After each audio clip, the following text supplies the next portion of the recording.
자, 여러분 안녕하십니까? 반갑습니다. 부동산 세법의 김동수입니다. 오늘은 부동산 세법 제3강 시간이 되겠는데요. 오늘은 조세의 용어부터 학습하도록 하겠습니다. 여러분 교재는 12쪽이 되겠는데요. 자, 여러분 이 국세에 대한 거는 국세 관련된 용어는 국세기본법에서 나옵니다. 그리고 지방세 관련된 거는 지방세기본법에서 나옵니다. 그러나 먼저 만들어진 게 이제 국세기본법이고 지방세기본법은 만들어진 게 몇 년이 안 됐는데요. 역시 국세기본법에서 적용을 했겠죠. 그래서 용어들이 비슷한 용어들이 많습니다. 약간 틀린 게 있는데요. 거의 같습니다. 그래서 여러분들이 국세기본법에 나오는 용어를 알면 지방세기본법 용어 몇 가지만 추가로 알면 되겠고요. 내용이 같다는 것 알아두시면 되겠어요.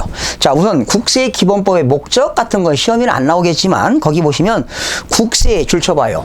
기본적이고 공통적인 사항과 기본적이고 공통적인 사항과 위법, 부당한 국세 처분에 대해서 여러분 국민들이 국가로부터 부당하게 처분을 받게 되면 불복 절차를 갖춰야 되겠죠. 국가를 상대로 해서 세무서를 상대로 해서 이의신청, 심사청구, 심판청구 또는 행정법원에다가 행정소송 등 이렇게 불복 절차를 규정함으로써 국세에 관한 법률 관계를 명확하게 하고 그리고 과세를 공정하게 하며 결과적으로 국민의 납세 의무에 원활한 이행에 이바지함을 목적으로 한다. 결과적으로 국세기본법은 국세에 관한 기본적이고 공통적인 사항을 만들었다. 이렇게 보시면 되겠습니다. 그러면 용어에 국세는 몇 가지가 있나요? 12가지가 있죠. 거기 쭉 나왔어요. 그러나 우리 시험범위에 들어가는 것은 소득세. 소득세 중에서도 양도소득세가 시험 범위에 들어가고요. 그리고 종합부동산세. 이게 시험 범위에 들어간다고 그랬죠. 그런데 여러분 지난 시간에 국세 중에 목적세가 있었죠. 특정한 목적을 위하여 징수하는 목적세는 교육세. 그리고 교통, 에너지, 환경세. 그리고 농어촌 특별세. 뭐 이 정도만 기억하시면 되겠네요. 교교농, 교육세, 교통에너지 환경세, 농어촌 특별세 뭐 이 정도 기억하시고요. 뭐 나머지는 암기할 필요는 없습니다. 자, 13쪽에 보니까 두 번째 세법 나왔죠. 세법. 세법이라는 게 얼마나 복잡합니까? 국세에 관련된 종목과 종목 12가지가 있죠. 세율을 정하고 있는 법률과 그리고 국세징수법, 조세등록제한법, 국제 조세 조정에 관한 법률, 조세범 처벌법, 조세범 처벌, 절차법 등을 말한다. 그런 여러분 사실은 세법이라는 게 얼마나 어려운 법이 되겠습니까? 자, 3번입니다. 자, 국세에서는요.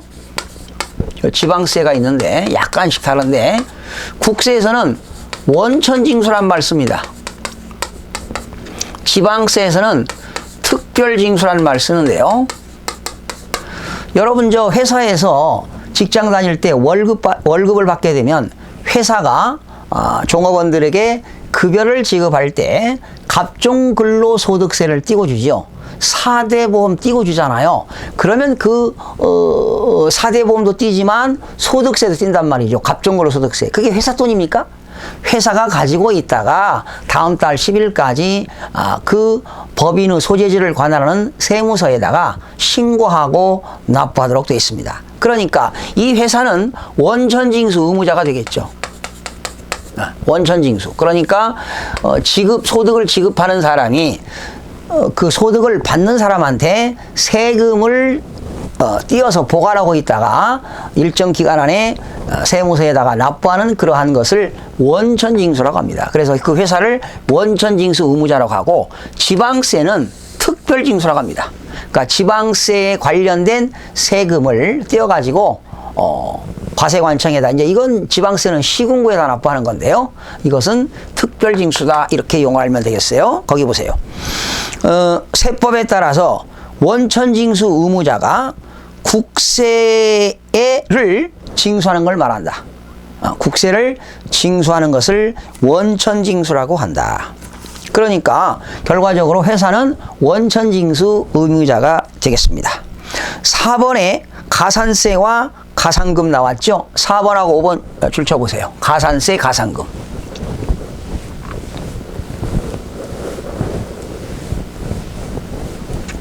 자, 가산세, 가산금이 저 뒤에도 뭐 21쪽에도 나와 있는데요. 자, 여러분, 가산세는 어떠한 차이가 있느냐? 가산세와 가산금. 한마디로 얘기해서요, 가산세는 납세 의무자가 법 규정에 의해서 과세관청에 스스로 신고하고 세금을 납부해야 됩니다. 결과적으로 납세 의무자가 법이 규정한 대로 신고 의무를 이행을 해야 되는데 신고 의무를 불이행 시에 붙는 게 가산세다. 그러니까 세법 규정에 의하여 법이 정한 대로 의무를 성실하게 이행해야 되는데 그 의무를 성실하게 이행하지 아니할 때 산출세에게 가산하여 징수하는 것이 가산세가 되겠고요. 가산금이라고 하는 건 한마디로 과세관청에서 납세 의무자들에게 고지서를 발부하여 징수하여 하는 것을 우리는 보통징수라고 하는데요. 이따가 용어가 나옵니다. 보통징수. 그러니까 고지서를 발부해서 언제까지 세금 내라 했는데 안 내게 되면, 그래서 고지서를 받게 되면 납기내 뭐 10만 원, 납기내까지 안 내면 납기 후 10만 3천 원 이렇게 붙는다는 거지요. 그래서 가산금은 이제 3%가 붙게 되는데 또 가산금 밑에는 중가산금도 있어요. 자, 그러니까 가산세라고 하는 것은 납세 의무자가 법 규정에 의해서 의무를 성실하게 이행해야 되는데 그 의무를 성실하게 이행하지 아니할 때 산출세에게 가산하여 징수하는 것을 가산세라고 한다. 예를 한번 들어볼게요. 이제 지금 국세를 공부하니까 국세 중에서 양도소득세를 한번 소개해 보고요. 지방세 중에서 취득세를 한번 소개해 볼게요. 양도소득세나 취득세나 둘 다 납세 의무자가 스스로 과세관청에 가서 신고하고 세금을 납부하는 것인데요. 예를 들어 볼게요. 양도소득세는 내가 만약에 2016년 1월 10일 날 내가 11일 날 양도했다. 그러면 양도일이 속하는 그 달의 말일부터 2개월 이내니까 3월 말까지 신고하도록 돼 있어요. 토지 건물을 팔았다고 그 주소지 관할 세무서에 가서 3월 말까지 나 부동산 팔았으니까 세금 내러 왔습니다 하고 신고를 하도록 돼 있다 이거야. 이게 나중에 공부하겠는데 이게 예정 신고거든요. 근데 네가 신고 의무를 이행하지 않았다. 그러면 일반 무신고 가산세가 붙습니다.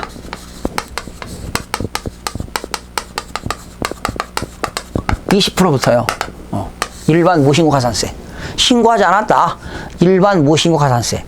만약에 신고를 했는데 적게 신고했다. 일반 과소신고 가산세가 10%가 붙습니다. 또 뭐 부당하게 신고했다. 부당한 거래를 해놓고 신고하지 않았다. 부당 무신고 가산세 40%. 또 신고를 했는데 과소신고했다. 부당 과소신고 가산세도 40%가 되겠습니다. 그러니까 결과적으로 가산세라고 하는 것은 납세 의무자가 의무를 성실하게 이행하지 아니할 때 산출세에게 가산하여 징수하는 세금을 가산세라고 한다. 이렇게 보시면 되겠습니다. 또 취득세 같은 것은요. 우리가 부동산을 사게 되면 취득세는 취득일로부터 60일 이내에 신고하고 납부하도록 되어 있습니다. 만약에 신고 납부를 하지 않았다. 일반 무신고 가산세, 산출세에게 20%가 붙습니다. 그래서 각 세목마다 가산세를 공부할 텐데요. 오늘은 가산세라는 의미는 10%짜리도 있고 20%짜리도 있고 40%짜리도 있다. 이렇게 아시면 되겠어요. 일반 무신고 가산세, 일반 과소신고 가산세, 부당 무신고 가산세, 부당 과소신고 가산세. 또 납부를 이행하지 않았다. 납부 불성실 가산세는 일변 만분의 3이 되겠는데요. 나중에 또 공부하기로 하고요. 이런 게 가산세라는 거죠. 그러니까 세법 규정에 의해서 납세 의무자가 의무를 성실하게 이행하지 아니할 때 산출세에게 가산하여 징수하는 세금을 가산세라 한다. 이렇게 하시면 되겠고요. 가산금이라고 하는 것은 과세관청에서 고지서를 발부받아 가지고 언제까지 내라. 예를 들어서 뭐 9월 16일부터 9월 30일까지 내라. 예를 들어 종합부동산세를 한번 설명해 볼게요. 종합부동산세는 매년 12월 1일부터 12월 15일까지 납부하도록 되어 있는데 이때 안 냈다. 그러면 하루만 지나도 붙는 게 뭡니까? 3%에 뭐가 붙는다? 가산금이 붙습니다. 그러면 여러분 이제 다음 연도 1월 15일까지 내야 되겠죠. 그러면 이때까지 안 내게 되면 하루만 지나도 어떻게 될까요? 하루만 지나도 또 붙습니다. 납부 기한일로부터 1개월이 경과될 때마다 납부 기한일로부터 1개월, 납부 기한일로부터 1개월이 경과될 때마다 매월 1.2%씩 60개월간 붙습니다. 그럼 결과적으로 중가산금은 최고 72%까지 붙는다는 내용이 되겠습니다. 이것이 가산세, 가산금이 되겠습니다. 한번 읽어보시기 바라고요. 그러나 4번에서 중요한 내용이 나왔어요. 거기. 다만 가산세에는 가산금은 포함되지 아니한다. 줄치세요.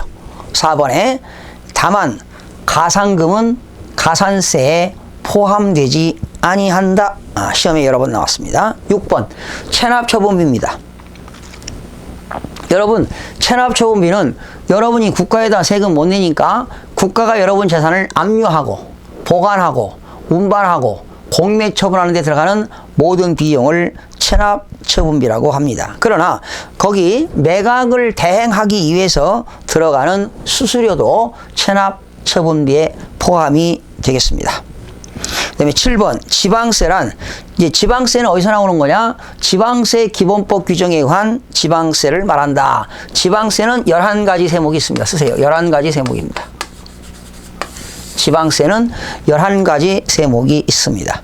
공과금이라고 하는 것은 세금이 아닌 게 공과금이죠. 국세도 아니고 지방세도 아닌 관세도 아닌 가산금 및 체납처분비를 제외한 것을 말한다. 9번 10번 별표시하세요. 납세 의무자와 납세자.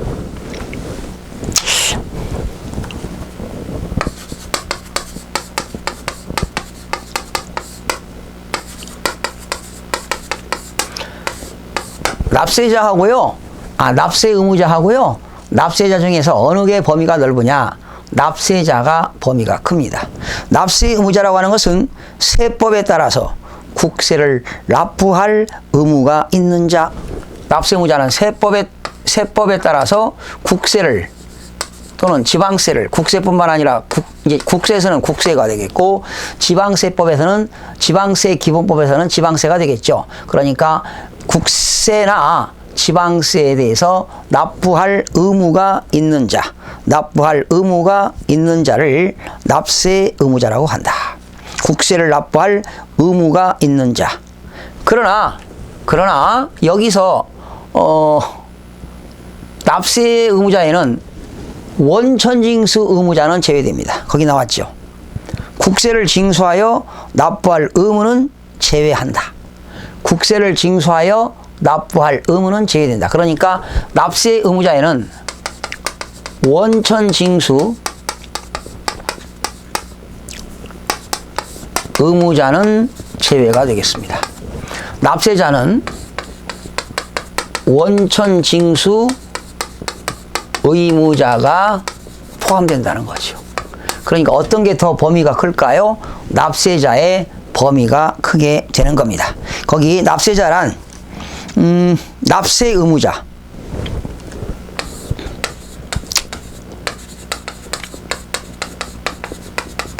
제2차 납세 의무자,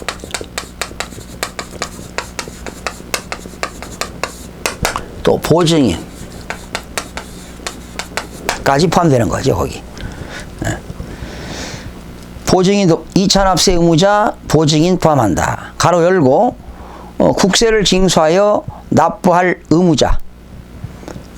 그러니까요, 납세자는 원천징수 의무자까지 포함됩니다. 넓은 의미지요. 또 납세 의무자가 못 내면 누군가가 제2차 납세 의무가 있는 사람도 납세자가 되겠고, 또 납세 의무를 보증한 사람도 보증인도 납세자가 되겠고요. 그러니까 납세자라는 범위가 더 훨씬 크게 되는 것입니다. 자, 그거 참고로 이제 읽어보시고요. 13번 과세기간입니다. 세법에 따라서 국세의 과세표준과 계산의 기초가 되는 기간을 말한다. 그쵸? 과세기간은 과세표준과 세액을 계산하는데 기본이 되는 기간이 과세기간이죠. 그래서 예를 들어 볼게요. 거기다 한번 써보세요. 소득세의 과세기간.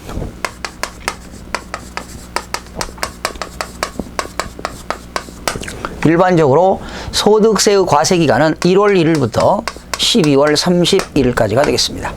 그러나 누군가가 사망했다면 1월 1일부터 사망일까지가 되겠죠. 또 누군가가 사업하다가 해외 이주법에 의해서 해외로 이주, 출국했다면 출국일까지가 되겠습니다. 소득세의 과세기간은 1월 1일부터 출국일까지가 되겠습니다. 자, 그 다음에 과세표준 나왔죠? 과세표준은 세법 규정에 의하여 세액을 산출하는데 기초가 되는 그런 가액과 수량을 말합니다. 과세표준. 세액을 산출하는데 기초가 되는 금액이 되겠는데 거기 수량 또는 가액이다 그랬죠? 이렇게 수량으로 표시하는 것을 종량세라고 합니다. 그리고 가액으로 표시하는 것은 종가세가 되겠죠. 그래서 대부분 조세는 종가세입니다. 가액으로 표시한다. 그리고 뭐 과세표준 신고서, 수정신고서 나왔고요. 법정신고기한이라고 하는 것은 세법에 따라서 과세표준 신고서를 제출할 기한입니다. 예를 들면 부동산을 양도하게 되면 양도소득세 예정신고는 양도일이 속하는 그 달의 말일부터 2개월 이내에 신고하도록 되어 있습니다. 17번 뭐 세무공무원 나왔죠? 세무공무원은 국세청장, 지방국세청장, 세무서장, 그 소속 공무원을 말한다. 역시 세관장도 되겠죠. 그리고 정보통신망, 나머지 읽어보시고요. 20번 특수관계인입니다. 우리 세법에서 말하는 특수관계인은요, 거기 친족관계, 특수관계인은 친족관계입니다. 이 친족관계는 두 가지가 있죠. 거기 혈족은요, 육촌인의 혈족입니다. 혈족은 아버지 쪽이 관계가 되겠고, 아버지 쪽은 육촌 이내까지가 혈족이 그 특수 친족 관계가 되겠고, 모계는 사촌 이내 친족입니다. 엄마 쪽은 사촌 이내 친족, 인척이라고 하죠. 인척, 죄송합니다. 친족, 혈족과 인척. 인척관계라고 하죠. 인척관계. 아버지 쪽은 육촌인의 혈족을 친족, 어머니는 사촌인의 인척을 친족관계라고 하게 되는 겁니다. 그리고 특수관계인은 회사에 있는 임원과 사용자와 근로자의 관계를 말합니다. 임원과 사용인 등 대통령으로 정하는 경제적인 연관관계입니다. 경제적인 연관관계가 특수관계인 게 되겠고요. 또 주주, 출자자 등 경영지배관계입니다.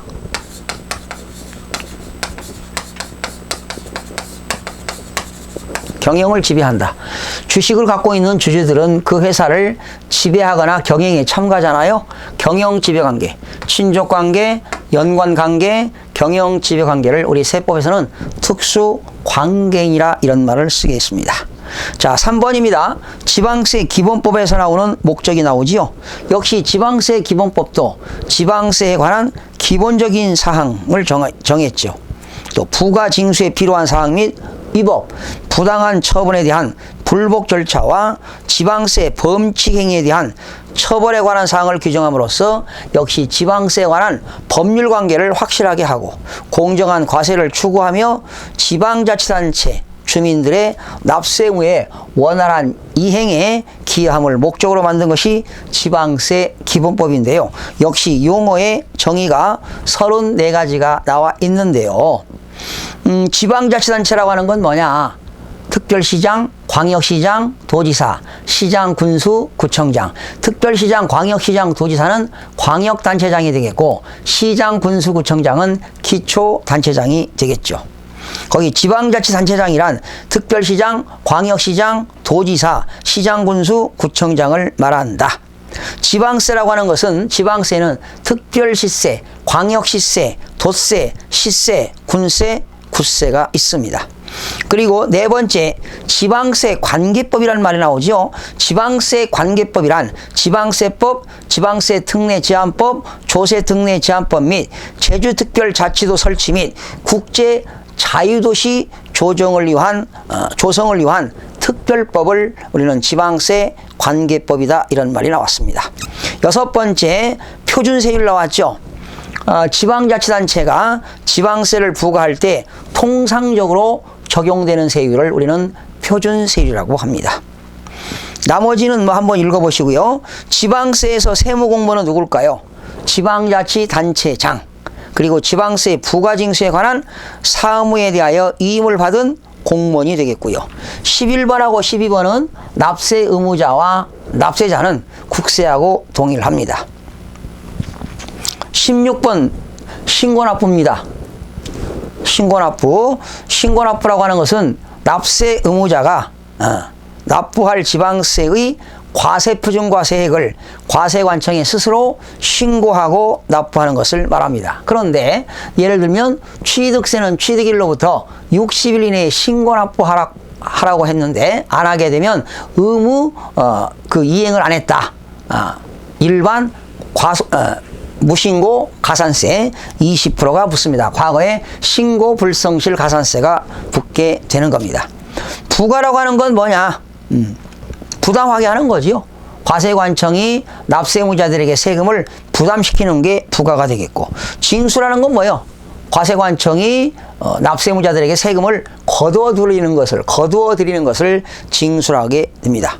19번 보통징수입니다. 그러면 아까 신고납부를 하지 않으면 가산세가 붙고요. 보통징수는 세무공무원이 납세고지서를 해당 납세자에게 발급하여 징수하는 것을 말한다. 과세관청이 납세의무자들에게 고지서를 발부하여 징수하는 것이 보통징수인데, 보통징수할 때는 납부기한까지 안 내게 되면 3%의 가산금이 붙습니다. 20번, 아까 국세에서는 원천징수라고 하고 지방세에서는 특별징수라는 말을 합니다. 특별징수, 지방세를 징수할 때 편의상 징수할 여건이 좋은 자로 하여금 징수하게 하고 그 징수한 세금을 시군구에 납부하게 하는 것을 말한다. 이것이 특별징수가 되겠고요. 특별징수 의무자는 특별징수에 의하여 지방세를 징수하고 이를 납부할 의무가 있는 자를 특별징수 의무자가 되겠습니다. 22번 동그라미 치세요. 지방자치단체에서 징수하는 지방자치단체의 징수금은 지방세, 그리고 가산금, 체납처분비를 지방자치단체 징수금이다, 이런 말을 씁니다. 23번, 24번은 가산세와 가산금은 아까 국세하고 내용이 똑같고요. 체납처분비 똑같습니다. 27번, 지방자치단체 조합이란 뭐냐? 지방자치법에 의한 지방자치단체 조합을 말한다. 여러분, 강동구, 서울특별시 강동구도 지방자치단체, 성동구도 지방자치단체, 광진구도 지방자치단체. 그러면 광진구하고 성동구가 공동사업한다. 그러면 지방자치단체 조합이 되겠습니다. 그리고 28번, 지방세 정보통신망. 이제는 모든 민원, 모든 서류가 전자문서로 되어 있죠. 전자정부법이 만들어져 가지고 전자정부법에 따른 정보통신망으로 행정자치부령으로 정하는 기준에 따라서 행정자치부 장관이 고시하는 지방세에 관한 정보통신망을 말한다. 이제는 전자신고를 많이 하도록 되어 있죠. 지방세 정보통신망을 통해서 신고하는 것을 전자신고라고 하고요. 또 전자납부라고 하는 것은 인터넷을 통해서 세금을 납부하는 것을 전자납부라고 하게 됩니다. 또 전자송달이라고 하는 것은 그런 서류를 전자로 송달받는 것을 말하겠어요. 체납자라고 하는 건 뭡니까? 지방세를 납부기한까지 납부하지 아니한 자를 체납자라고 한다. 33번 체납액이라고 하는 건 뭐냐? 지방자치단체 징수금을 말하는데 그 체납액이라고 하는 것은 지방세와 그리고 가산금과 그리고 체납처분비를 말합니다. 거기다 쓰세요, 여러분. 체납액. 용어가 사실 바뀌었는데요. 거기 체납액이란 체납된 지방자치단체 징수금을 말한다 그랬죠? 아까 22번에 지방자치단체 징수금은 뭐라고 그랬어요? 거기 쓰세요. 체납액이란 지방세와 그 가산금 그리고 체납처분비를 말한다. 이런 것을 체납액이라고 합니다. 그리고 특수관계인은 친족관계, 경제적 연관관계, 경영지배관계 이런 것을 특수관계인이라고 하게 되는 겁니다. 네. 자, 이렇게 해서 오늘은 국세기본법에 나오는 용어, 지방세기본법에 나오는 용어를 여러분과 함께 읽어봤는데요. 뭐 암기할 필요는 없고요. 그냥 몇 가지만 아시면 되겠고 한번 읽어보는 정도 수준이고요. 제가 강조했던 거 몇 가지만 여러분 기억하시면 되겠고요. 앞으로 이런 조세 총론 용어이기 때문에 아마 여러분들이 쭉 공부하는 내용 중에 다 나오는 내용들이라고 보시면 되겠습니다. 자, 오늘은 조세 용어에 대해서 살펴봤습니다. 여러분 다음 시간에 찾아뵙겠습니다. 수고하셨습니다.